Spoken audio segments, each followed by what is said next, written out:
Let us move to the Lord's Supper. లూకా సువార్త 22వ అధ్యాయము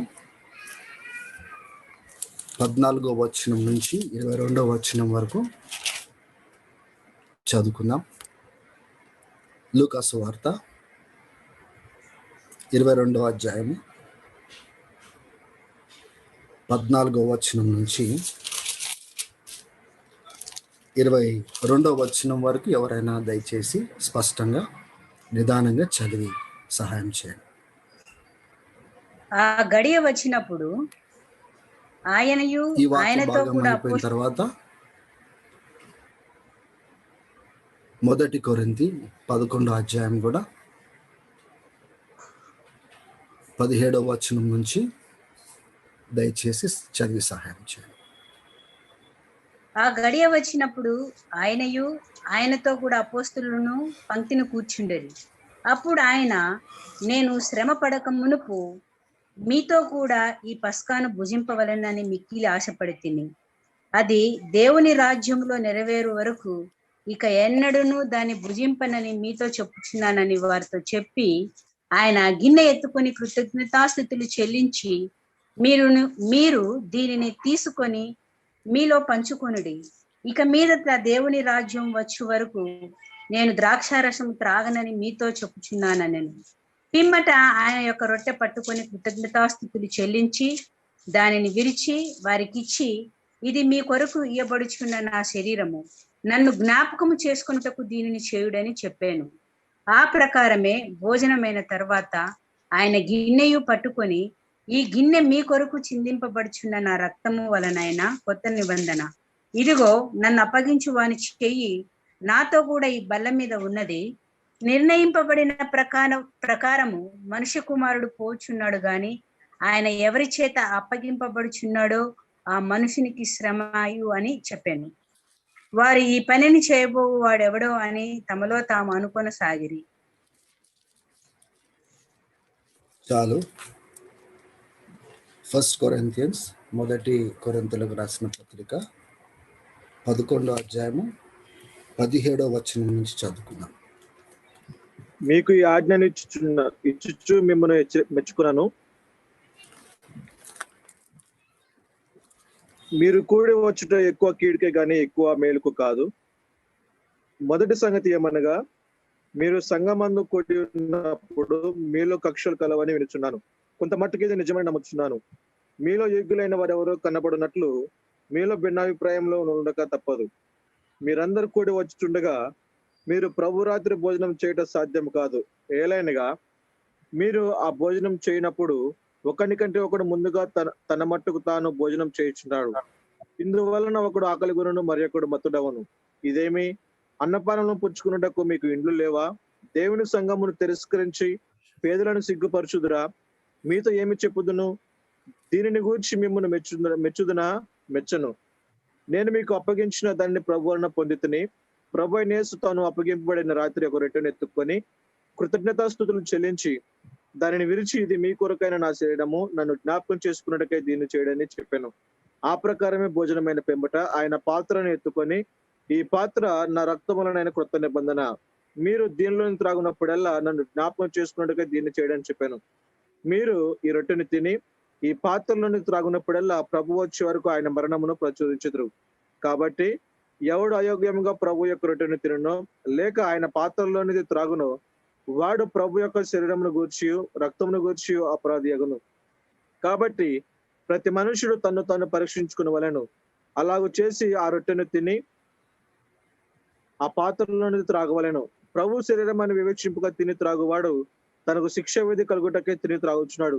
ఇందువలననే మీలో అనేకులను బలహీనులను రోగులనై ఉన్నారు, చాలా మంది నిద్రించున్నారు. అయితే మనల్ని మనమే విమర్శించుకున్న ఎడల తీర్పు పొందకపోదము. వాక్య భాగం దేవుడు దీవించును. ఆమేన్. లూకా సువార్త 22వ అధ్యాయంలో యేసు ప్రభు వారు ఒక ప్రత్యేకమైన విషయాన్ని తెలియజేస్తా ఉన్నారు. అక్కడ మీతో ఈ యొక్క పస్కా భోజనము నేను శ్రమ పొందక ముందు మీ అందరితో భోజనం చేయాలని ఎంతో ఆసక్తితో ఎదురు చూస్తున్నాను అని చెప్పినాడు ఒకటి. రెండోది, నేను మరలా దేవుని రాజ్యంలో వచ్చే వరకు నేను మీతో కలిసి భోజనము నేను చేయను. అంటే ఏ భోజనం అయితే శిష్యులతో కలిసి తను చేసి, ఇగో నా శరీరము అని ఎలా పరిచయం చేసినాడో, ఇగో మీకోసం కార్చబడే కొత్త నిబంధన రక్తం అని పరిచయం చేసినాడు, నేను దేవుని రాజ్యంలో తిరిగి వచ్చి వరకు నేను మరలా మీతోని భోజనం నేను చేయను అని యేసయ్య చెప్పినాడు. దేవుని బిడ్డలారా, వాళ్ళతో కలిసి భోజనం చేయడానికి ఆశపడ్డాడు. మనతో పాటు ఒకరోజు ఆయన రెండో రాకడలో కూడా కూర్చొని ఆ 1000 పరిపాలనలో మనతో భోజనము కలిసి చేయబోతా ఉంటున్నాడు. కాబట్టి ఇది నన్ను జ్ఞాపకం చేయుటకై చేయుడి. మనము 2 విషయాలు మనము జ్ఞాపకం పెట్టుకోవాలి. 2 ordinances God has given for the church to follow. ఒకటి, మార్మన్స్ పొంది బాప్తిజం తీసుకోండి అని చెప్పినాడు. సో ఆ నీటి బాప్తిజము తీసుకోవాలి. రెండోది, సంఘానికి చెప్పిన మాట ఏంటిదంటే, నన్ను జ్ఞాపకం చేసుకుంటూ చేయుడి అన్నారు. జ్ఞాపకం ఏం చేసుకోవాలి? ఆయన శరీరం మన కోసం అప్పగించబడింది, ఆయన రక్తము మన పాపాల కోసము ఇవ్వబడింది, ఆయన మన కోసం మరణించి తిరిగి లేస్తున్నాడు, రెండోసారి రాబోతున్నాడు, ఆయనతో పాటు యుగ యుగములు ఉండబోతున్నామనే నిరీక్షణతో దేవుని గౌరవిస్తూ మనం భోంచేయాలి. ఇదొక భోజనం. ఇప్పుడు మనం రొట్టె విరుస్తాము, ద్రాక్షరసము త్రాగుతాం, కానీ అది కేవలము ప్రారంభం మాత్రమే. ఈ కొరింథీయులకు రాసిన పత్రిక 11వ అధ్యాయంలో మనం చూస్తాము, ఈ హెచ్చరికలు మీకు ఇస్తూ మిమ్మల్ని అభినందించను అంటాడు. By giving these instructions, I do not praise you. ఎందుకంటే మీ మధ్యలో కలహంలు ఉన్నాయి, గొడవలు ఉన్నాయి, బీదలను మీరు తిరస్కరిస్తూ ఉన్నారు, అవమానిస్తూ ఉన్నారు. ఎలా అవమానిస్తున్నారు? ఈ ప్రభు భోజనానికి ఒకరికంటే ఒకరే ముందొచ్చి బాగా భోజనం చేసేస్తూ ఉన్నారు, బాగా తాగేస్తూ ఉన్నారు. ఆలస్యంగా వచ్చే వారికి భోజనం మిగలట్లేదు. వాళ్ళని ఎందుకు తిరస్కరిస్తున్నారు? మీకు తినడానికి ఇల్లు లేవా? కాబట్టి మీరు పరీక్ష చేసుకోండి, పరిశీలించుకోండి. ఇది క్రీస్తు శరీరము, క్రీస్తు సంఘము. ఒకరి కోసం ఒకరు ఎదురు చూడండి, బీదలను కూడా గౌరవించండి. దేవుడు వాళ్ళకి ఎలా గౌరవం ఇస్తున్నాడో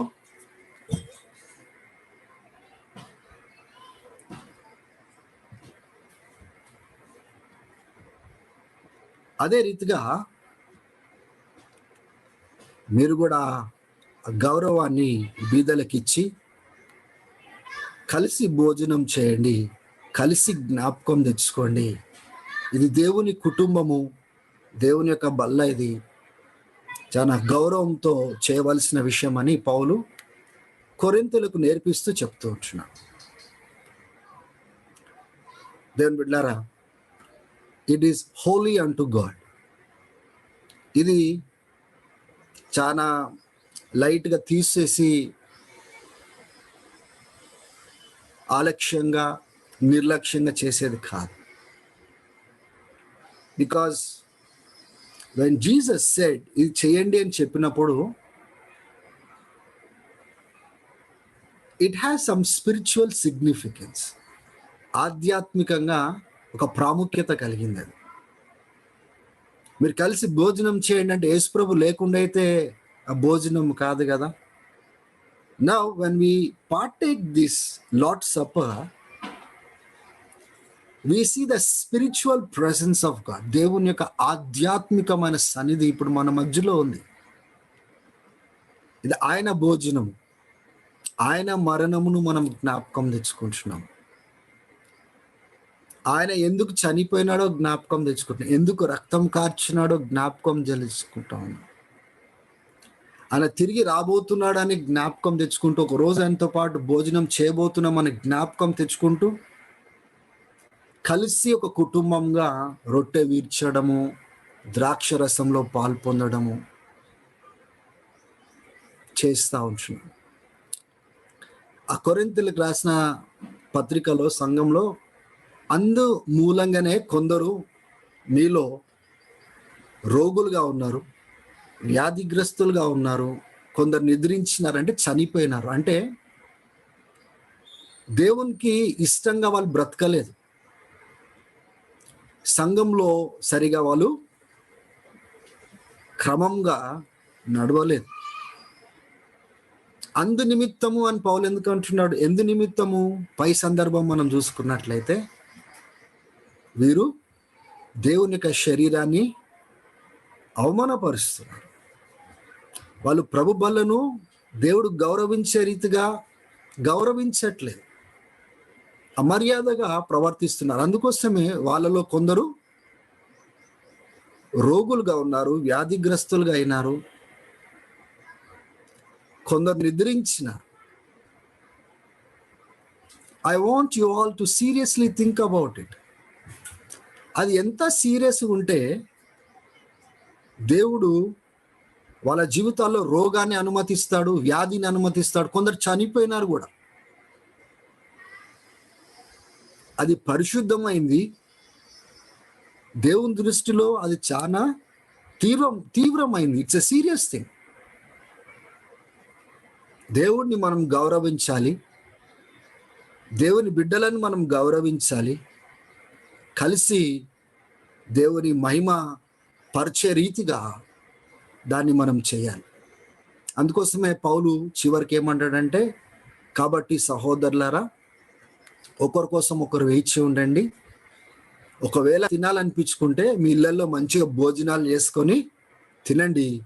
ఇక్కడికి వచ్చి దేవుని బలలో పాలు పొందుతూ, దేవుడిని అవమానిస్తూ, దేవుని బిడ్డలను అవమానిస్తూ, ఒకరికంటే ఒకరు ముందు బాగా తినేస్తూ త్రాగేస్తూ ఉండకండి. అది దేవునికి మహిమ కలగదు అని పౌలు హెచ్చరిస్తున్నట్లుగా అక్కడ చూస్తూ ఉన్నాం. కాబట్టి దేవుని బిడ్డలారా, ద మోస్ట్ ఇంపార్టెంట్ థింగ్, అతి ప్రాముఖ్యమైన విషయము ఈ సందర్భంలో ఏంటిదంటే, what Christ did for us, క్రీస్తు మన కోసము ఏం చేసి ఉన్నాడో, ఏం చేయబోతున్నాడో రాబోయే దినాల్లో, మనం ఎలా స్పందిస్తున్నామో ఆ వైఖరి ఈ లార్డ్ సప్పర్లో కనబడుతుంది. సో వ్యక్తిగతంగా మనం అందరం దేవునికి వందనాలు చెల్లిస్తాము. ఆయన మన కోసం మరణించినాడు, మన కోసం చనిపోయినాడు, మన కోసం రక్తం కార్చినాడు, మన కోసం రాబోతున్నాడు. ఆయనకు వందనాలు చెల్లిస్తాం, కృతజ్ఞత చెల్లిస్తాం. ఒక నిరీక్షణతో దేవునికి స్తుతి చెల్లిస్తూ, ఇది ఏడ్చుకుంటూ వేదన పడుతూ పాల్పొందేది కాదు, ఇది ఒక విందు లాంటిది.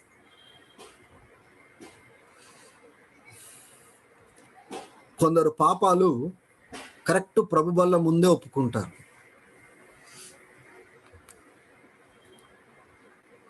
అది ఎట్లుంటుందంటే, ఏదైనా ఫంక్షన్ ఉన్నప్పుడు ఆ ఫంక్షన్కి ముందే స్నానం చేస్తే ఎట్లుంటుంది, తర్వాత అంతా స్నానం చేయకుండా మళ్ళీ నెక్స్ట్ ఫంక్షన్ కోసం వెయిట్ చేయాలన్నమాట. అదొక నెల తర్వాత రావచ్చు, 2 నెలల తర్వాత రావచ్చు. అప్పటి వరకు స్నానం చేయకుండా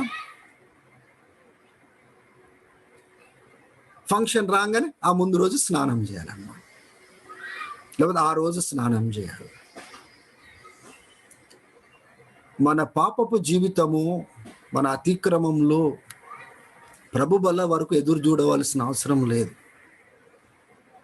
ఎప్పటికప్పుడు సరిదిద్దుకుంటూ క్రీస్తుతో ప్రయాణము కడగబడుతూ ప్రయాణం కావాలి. ఆమేన్.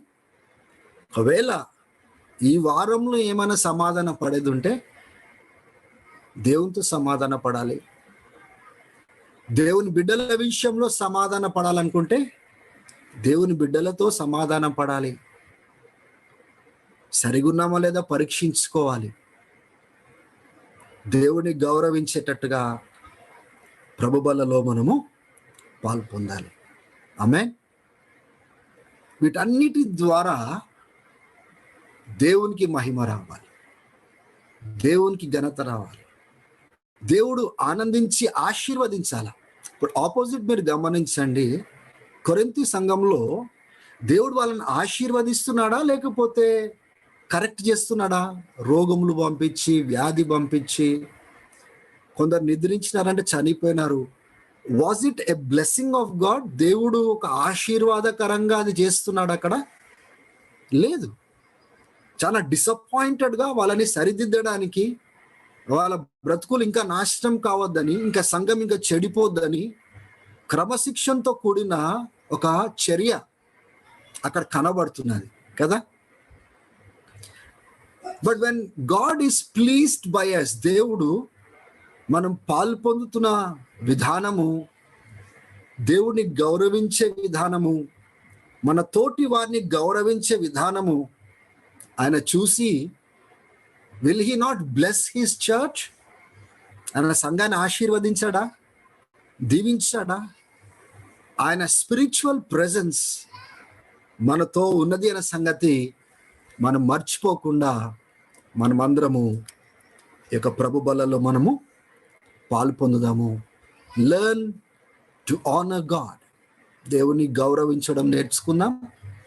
రెండోది, మన తోటి వారు చదువున్నా లేకున్నా, అందంగా ఉన్నా లేకున్నా, మీలాగా వాళ్ళు లేకున్నా, మీలాగా చదువుకోకపోయినా, మీలాగా డబ్బులు లేకపోయినా, ఆస్తిపాస్తులు లేకపోయినా, దేవుని బిడ్డలారా, God has placed a value in their life. వాళ్ళ జీవితాల్లో దేవుడు ఒక వాల్యూను పెట్టినాడు. మనం కూడా అదే వాల్యూ మన రిలేషన్షిప్లో ఇచ్చేటట్టుగా మనం ఉండాలి. ఒకరిని చిన్న చూపు చూడడం కానీ, ఒకరిని కించపరచడం కానీ, మేము ఉన్నది మాకున్నాయి మీకు లేదు అన్నట్టుగా చేయడం కానీ ఉండడానికి వీల్లేదు. ఇప్పుడు మిమ్మల్ని దేవుడు ఏమని పిలుస్తాడు? నా బిడ్డలు అని పిలుస్తాడు. నీ పక్కన కూర్చున్న సంఘస్థులను కూడా నా బిడ్డలు అని పిలుస్తాడు ఆయన. సో ఆయన బిడ్డకి ఇవ్వాల్సిన గౌరవం మనం ఇవ్వాలి. చదువుకున్నా చదువుకోకపోయినా ఈ భేదాలు, దరిద్రమైన భేదాలు, క్యాస్ట్ అని, మాదిగా అని, మాలా అని, అప్పర్ క్యాస్ట్ అని, లోవర్ క్యాస్ట్ అని, ఉన్నవాళ్ళని లేనివారని, ఈ దరిద్రము లోకం నుంచి సంఘంలోనికి ప్రవేశించింది. ఆ దరిద్రాన్ని మోసే అనేక క్రైస్తవులు ఉన్నారు. ఆ దరిద్రాన్ని వదులుకోవాలి, కడుక్కోవాలి. దేవుడు ఒక్కొక్కరిని ఎలా ప్రేమిస్తున్నాడో, గౌరవిస్తున్నాడో, మనం కూడా అదే ప్రేమను, అదే గౌరవాన్ని అందరికీ ఇచ్చేవారుగా మనం ఉండాలి. ఆమేన్. హల్లెలూయా. దేవునికి స్తోత్రం. ఈరోజు ఈ స్క్రీన్లో మీకు కనబడుతున్న వాళ్ళందరూ నీ సహోదరులు, నీ కుటుంబము. వాళ్ళతో మంచి సంబంధం ఉండాలి. కొన్నిసార్లు కొందరు వేరే వారిని తీసేసి పారేసినట్టుగా మాట్లాడతారు. దేవుని బిడ్డలారా, నువ్వు తీసేసి పారేసింది ఎవరిని తెలుసా? దేవుని కుమారుణ్ణి. బహుశా ఆమె దేవుని కుమార్తె. మనం కేవలము లోకపరంగా డబ్బును చూసి, ఆస్తులను చూసి, చదువును చూసి, అందం చూసి ఆ సమయంలో ప్రవర్తించి ఉండొచ్చు, తీసేసినట్టుగా మనం మాట్లాడి ఉండొచ్చు. కానీ దేవుడు ఆ రీతిగా మనకు నేర్పించలే. కాబట్టి ఈ సమయంలో I request you all, love God, love the people of God, respect God, respect the people of God, wait for the Lord, wait for the people of God as you partake in the Lord's supper. Amen. మీ ఇంట్లో మీ భోజనాలు కూడా ఈ రొట్టె విరిచిన తర్వాత, ఈ ద్రాక్షరసంలో పాలు పొందిన తర్వాత కూడా ఆ భోజనం కూడా చాలా పరిశుద్ధంగా దేవుడిని జ్ఞాపకం తెచ్చుకుంటూ వందనాలు చెల్లిస్తూ మన కుటుంబంతో మనం భోజనము చేద్దాం. ఆమేన్. మీ యొక్క రొట్టెను ద్రాక్షరసంను ఏదైనా దయచేసి సిద్ధపరచుకుని రెడీ చేసుకోండి. Thank you.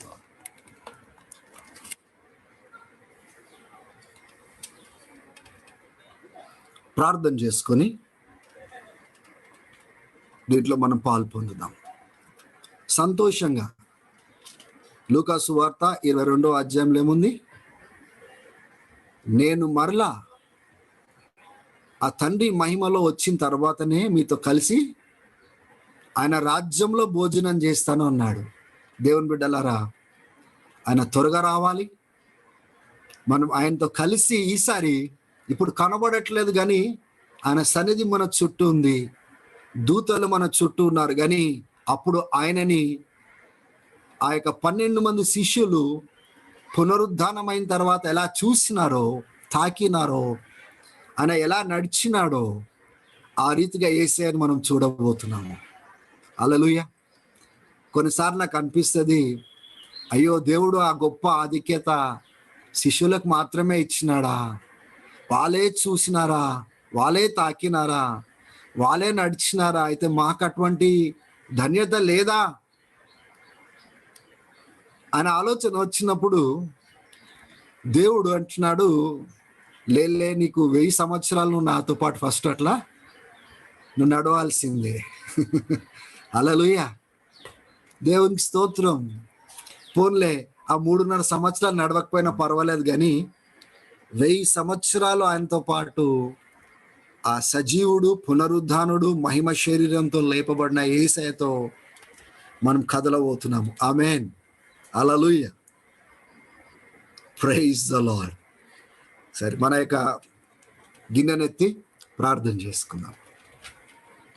అందరూ ద్రాక్షరసాన్ని, ఒక రొట్టెను ఎత్తి పట్టుకోండి.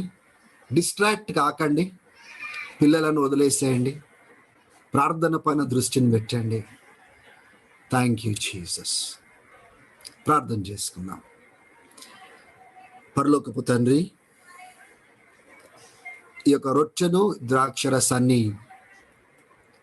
నీ పాద సన్నిధానంలోనికి మేము తీసుకొని వస్తున్నాం. మా కోసము నువ్వు చనిపోయినావు, మా కోసము నీ శరీరాన్ని అప్పగించినావు.